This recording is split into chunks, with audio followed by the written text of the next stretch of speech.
All right, so this is going to be another bad movie review. This is going to be on Supergirl, the original one from 1984, directed by Jeanette Swark. The new Supergirl movie is coming out, and this one's on HBO Max. I was like, okay, well, I'll watch it. I heard it was really bad. And yes, this is really bad. Like, this is one of the worst superhero movies I've ever seen.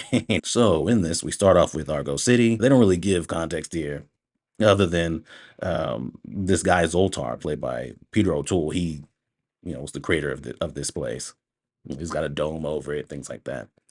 So we have our Supergirl in this movie, played by Helen Slater. She's there, and Zoltar's showing her, like, he has this fake ass like prop, like wand thing that he's he's using to show her certain things. And he ended up stealing the Omega Hedron, which is this ball, which is the power source for Argo City. He just stole it just to play around with it, I guess. So he ends up kicking it towards her, and it ends up flying out of Largo City and being lost. It ends up actually ended up on Earth. So she just decides to get into it and then go. Like, she doesn't really have a conversation with anybody or anything like that. She just gets into it and goes. And Zoltar decides, because that was his fault, that he's just gonna go into the Phantom Zone. He just decides that. I guess there's no trial or anything. He's just like, look, I need to go to the Phantom Zone. We're introduced to our villain in this, Selena, played by Faye Dunaway, who's a witch. Like, she can do certain things, control certain things. She finds the Omega Hedron, this ball, on Earth when it gets there, and she just immediately knows, oh, I can use this to rule the world, because that's what she wants to do. She's like, oh yeah, I'm gonna use this, and so she takes it, and she's using it for different things. It like it makes her more powerful based on the things that she can already do, and all that. And so Supergirl gets there, and she has the powers and everything. Gets her powers from the sun, has the powers of Superman. Has an outfit just like Superman and things. And she is in a disguise as Linda Lee. She's going to a school and everything, and she's trying to get the Omega Hedron back, but she's got to get it back from Selena. So, as far as positives, the only one I can really come up with is I like Helen Slater in this as Supergirl. She's not all that great performance wise, but she is likable in the role, and she looks like Supergirl, right? Like, while I was watching it, I was like, man, I wish, as bad as this movie is, I wish that she could meet Christopher Reeve's Superman. Like, I want to see that interaction. But Superman is not in this, and from what I heard, Christopher Reeves didn't want to be in it. I don't know if he read the script and went, but he's not in this. They come up with this explanation, like, oh, Superman, he's in space negotiating some treaty or something like that. And I'm like, really? Well, I guess that's how you take care of it. But they still want like to like remind you of Superman and all that. She just conveniently, when she gets to this school, becomes the roommate of Lucy Lane, Lois Lane's sister. And Lucy Lane has a thing with Jimmy Olsen. So Jimmy Olsen's in this, and they're together. And then you get to see a poster of Superman and things like that. It really comes off as desperate. Like, man, we really want you guys to watch this thing. This movie's bizarre. It's bizarre in a lot of ways, but like, even with our main character, Supergirl here, Kara, right? You don't have internal dialogue, and she's not really talking to the other people all that much when it comes to what she wants to do, why she's doing it, things like that. So it's just like her doing things. Right? You can't really get in her head. Like with Argo City, she just gets into the transport thing and just goes after the Omega Hedron. She doesn't talk to her parents about it, doesn't talk to Zoltar about it. She just gets into it and leaves. It's like, there's no like, oh, mother, I really have to go. I messed this up, and we're all gonna die if I don't go after it. Somebody needs to be the one to do it. And it should be me. She just gets into it and leaves. So she gets to Earth. She comes out of the water and everything, and she's discovering her powers and everything. That's fine. I get that. But she's just doing stuff. Like, she picks up a daisy or something, some kind of flower, and she uses her heat vision, and like the petals come out and things like that. I don't think that fits with her powers, but whatever. She just does it. She's just doing it. And then she's flying around. The flight in this doesn't look all that great, right? Like, the Christopher Reeve movies are, this is old, those are old, but this movie in particular looked pretty bad to me. But whatever. We had a forced scene of some guys just trying to rape her. What do they call this place, Eddie? Lover's Lane, isn't it? You got it in one, Billy boy. Lover's Lane. We're on a secret mission also. We're out looking for a good time. And you just won the brass ring, baby. That was really hard to to watch that scene. But she's using her powers against them, and they're not really reacting. like, she uses like super breath to like blow the guy into like a fence. One of the guys, and the other guy just pulls out a knife. He doesn't go, "Whoa, how'd you do that?" It's like that whole thing, that whole scene with those guys should have been cut out. It's not good. It doesn't need to be there. But she's laying in the woods and she sees a girl come up, one of the girls that goes to the school. I believe it was Midvale. And she sees the girl and she sees the rest of the girls and everything. And she walks, and as she's walking, her Supergirl outfit changes into the girls' uniforms, changes into one of the uniforms. And she just goes into the school and decides that she's just going to go to the school. What's the thought process? Like, first of all, how'd she do that? Right? How does she, it was almost like it was like magic. It's like, how did she do that? And she changes her hair, to be brown and all that. That's her disguise. How'd she do that? Why is she doing this? Right? Did she just want to go to school, or does she want to get to know these girls for while she's there? I don't know if she didn't know the ball was like the Omega Hedron was nearby, so she's gonna use this as a disguise and blend in until she finds it. No, she just goes to the school. The movie is inconsistent when it comes to the fish out of water stuff. Obviously, she's an alien. She's on Earth for the first time. She doesn't know things. Early on, she didn't know what a tree was. She's messing around with a bra because she doesn't understand it. And then, even by the end, she doesn't even know what a train is. Well, then let's go then. Certainly. When is the next train? What is a train? But she knows other things that she probably shouldn't know. Like when they're on Argo City, they're like, "Oh, your cousin's on Earth." It's like, how do they know that? And then when she gets down to Earth, she knows that her cousin is Superman. She knows his alter ego is Clark Kent, and so she's like, "Oh, that's my cousin." When she's in her disguise, when she takes the name Linda Lee for while she's disguised and at the school.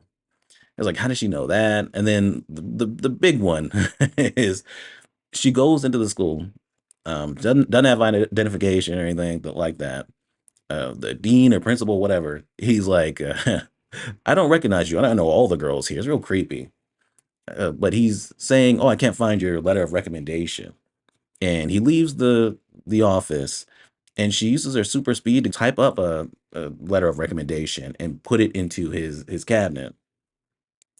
Supposed to be from her cousin, Clark Kent.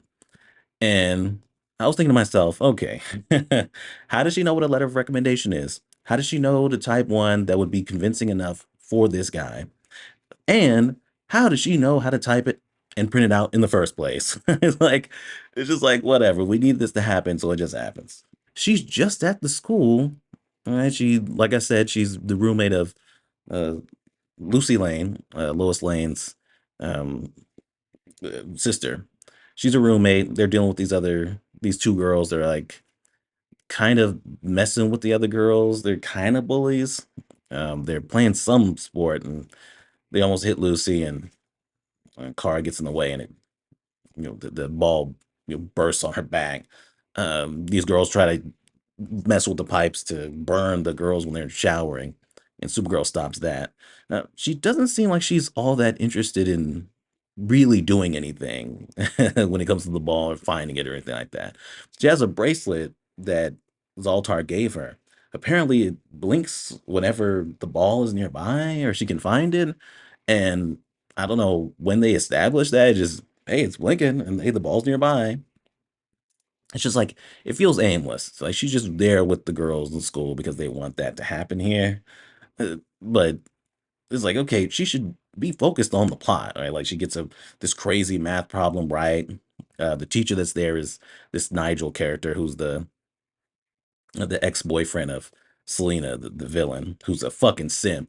As far as the villain, I did not like this villain at all. This Selena, this witch, she just knows that she can use the Omega Hedron to take over the world somehow.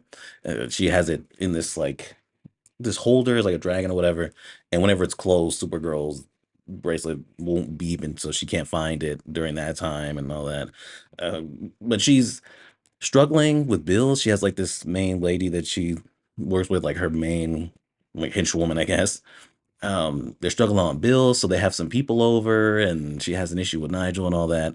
And then that just kind of goes away. I guess they're trying to form a coven or whatever. Whatever's going on with that. But she's really into ruling the world and all that. Is going to use the ball to do it somehow. But majority of this movie, she's mainly focused on this guy. So this guy, Ethan, played by Hart Bachner, he's shirtless and he's working, at the school, and he's like, he's like sawing a branch off the tree or whatever. And she sees him, and that becomes her motivation for most of the movie is that she just wants this guy by her side when she rules the world somehow. My prince has come. Oh, no. I saw him first, Selena. That's not fair. I copied his number first. So she makes this love potion, this convoluted nonsense with this love potion. And I was like, what's the point of this? It only lasts a day. And it's just like, you want him to be, with you for, you ruling the world. It's like, so how does this work? Are you going to keep giving it to him every day? It's like, whatever. So she calls him acting like she needs him to do something, some landscaping stuff. She wants some plants in her lair or whatever it is. Uh, so she gives him the love potion, and he's supposed to fall in love with the first person he sees, which she wants it to be her, but he doesn't. He like wanders through her place. It's like a spook house, and then he ends up on the street. And he's just wandering up and down the street, and it's so that Supergirl can come in and save him, and he'll actually see her and fall in love with her. The Popeyes thing is so forced in this, right? So it's so shameless and forced. I swear they were talking about something completely different, and then it transitions to another scene, and Lucy just goes up to Kara and is like, "Oh, you wanna?" Or Linda, Kara. "Oh, you wanna? Are you coming with us to Popeyes later on?" And she's like, "Oh yeah." And I was like, "Popeyes? They didn't talk about that before. They didn't talk about hanging out later or anything like." They just forced Popeyes in this, and so you actually get to see them in Popeyes. You hear somebody yelling out somebody's order so they can make it in the bag and all that. You see Popeyes, they're getting their order and everything. They're at the table. Jimmy Olsen's in the movie at that point. And later on, when Supergirl flies in to save the day, you get to see her, right there with Popeyes. It's like, okay, yeah, we got to get that shot. It's shameless. But this guy Ethan, he's stumbling up and down the street. This guy is not very good. Right? He's not throughout this movie. He's not good. It's not convincing when he's stumbling through and clearly out of it, and down the street and everything. It's not believable. But the villain, Selena, is able to control a bulldozer to try to catch him. So she catches him in the bulldozer.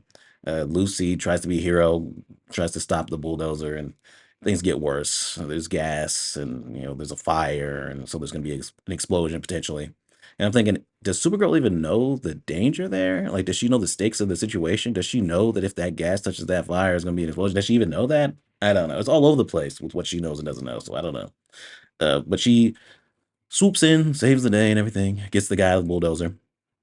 At that point, she transforms back into her Linda Lee disguise, and he falls in love with Linda. It's like all these people he's seen and all that. Oh, he just happens to, after all this just happened, fall in love with Linda. It's like, okay, because we need it to happen, because we need the love triangle here.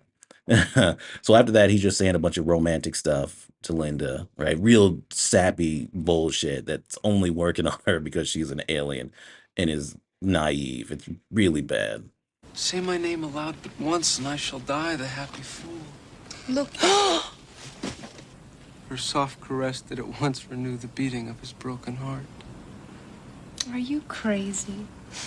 It sets up the villain really wanting to deal with Linda, right? Sends a invisible monster after her. And then Supergirl flies out to fight it. At first I was like, did she send a storm? Is she just fighting the storm? And it's like, no, it's invisible. And the Supergirl takes a light post and flies up into the storm. It gets lightning in it, and then she flies it back and uses the lightning against that thing. This whole thing is lame. It's not exciting at all. This is when Nigel gets back into the picture. It's weird saying my own name, especially for this guy, because like no matter how bad she's treated him throughout pretty much the entire movie, he comes back to help her because she needs him. And she's like, "Oh, I need to enhance my powers or whatever." And somehow he knows how to do that because he's smart, because he's a teacher at the school. Okay. All right. So he comes up with this thing. It's just this thing that he holds up. It's like a random prop. It's like a random prop they just used for this. And it enhances her powers to the point where she can transport Ethan back to her chained up. And this was right as he was realizing that Linda and Supergirl are the same person. And it's ridiculous. Just with this extra thing, she's able to not only do that, but also take over this place. And she's got like a mountain there and everything. There's people out protesting her. But, Lucy's one of them, and then she has some people in all black going after the protesters, and she's taking over the police. And then I guess the people in all black are supposed to be the police. I was like, okay, so she's controlling their minds, and somehow she's taking over this place, and the people there know that she's taken over and everything. It's like, oh, okay. And then she's even able to send Supergirl to the Phantom Zone. It's like, really? Just because she has this extra thing, she's just able to do all this stuff? So Supergirl gets sent to the Phantom Zone, and she doesn't have her powers, things like that. And this is where we get Zoltar. He, I thought it was weird in the beginning. I was like, he's just okay. I must go to the Phantom Zone order. It's to set up him being at the Phantom Zone when she gets sent there, and so he's gonna help her get out. It's supposed to be impossible, but whatever. He's saying some nonsense like they're always throwing terms around and just like, oh, we can. Is it possible we can do it this way or whatever? There's a vortex, and so he's helping her get out. They're climbing up this thing to get out, and there's like a vortex there. Zoltar dies, but Supergirl's able to get out. And when she gets out, she flies out through the Selena's mirror somehow. And at this point, Nigel, who she's completely turned on because, of course, he's in a cage, Lucy's in a cage, Jimmy Olsen's in a cage, and so she saves them. Selena summons this demon thing, this monster thing, and this movie, it looks so bad that I really didn't understand what the monster was doing to Supergirl. Like he holds her up, and then she's like, and I'm like, is he squishing her? Is he stretching her out? Like, what is he doing to her? I can't tell. I really don't know. But this monster ends up, going after Selena and her, you know, main woman that's always her main friend that's always helping her.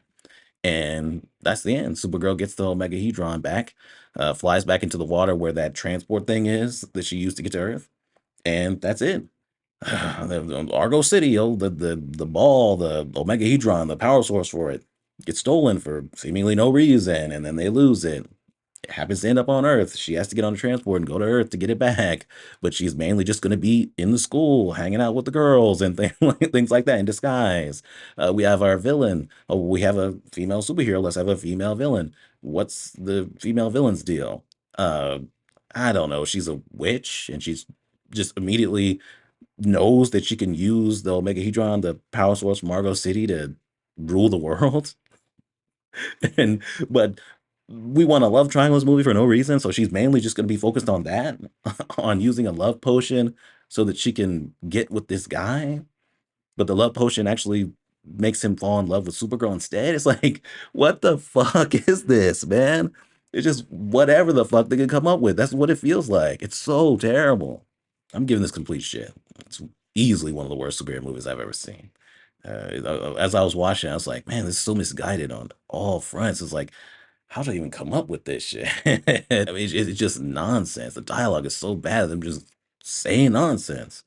These different terms and different things, and not really, you know, doing a good job of developing our main character, Supergirl. Right? It was like she just does stuff. I was like, what's her thought process? What's going through her head? I don't know. She's just doing stuff. That's we need her to do this, do this, do this, and she's just doing it. Yeah, I almost recommend you watch this movie for yourself. It's on HBO Max, like I said. Um, I almost I almost recommend for you to watch this just to see how bad it is for yourself. It's almost it almost needs to be seen to be believed, I think. It is that bad.